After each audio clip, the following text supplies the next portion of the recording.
is Lani May Morias. Can you tell me about yourself? I'm Lani May G. Morias. I am 44 years old. I live in Block 42, Letter 32 Street, Lilac, Dasmariñas City. I am married. I have also 3 kids. How old are your kids? My eldest is 21, the second is 19, and the youngest is 17 years old. How many siblings do you have? I have 5 siblings, What is your order in the family? and I have the second family. Tell me about your educational background. I am college undergraduate taking up BSc. Do you have any work experience abroad? Yes, I am working before in Kuwait for 5.5 years and 1 employer. Did you finish your contract? Yes, ma'am. What is your employer name? My employer's name is Abdullah Shraid Al Mutairi. Alright. What is your duties and responsibilities as helper? Of course, my routine every day to clean all, to cook, and to taking care of all.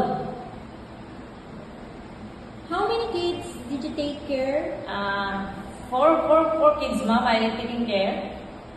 How would you describe yourself? Well, I describe myself being hardworking, honest, and loyal, ma'am. Do you have any tattoo? Yes, ma'am, but this is not visible in upper lid. Did you undergo to any kind of surgery? Yes, I have a ligation, ma'am, way back 2008.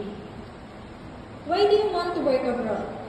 I earn money, ma'am, high salary. Are you scared of dogs and cats? No, ma'am. Can you give us your idea on how would you handle a naughty child or children with tantrums?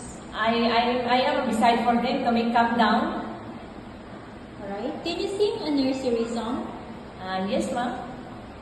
Alright, go ahead. The wells on the bus go round and round, round and round. The wells on the bus go round and round, all through the rain. Alright, thank you. What is your message to your future employer? To my future employer, ma'am, if you choose me, I will do my best to give you everything. What do you want? I will work hard.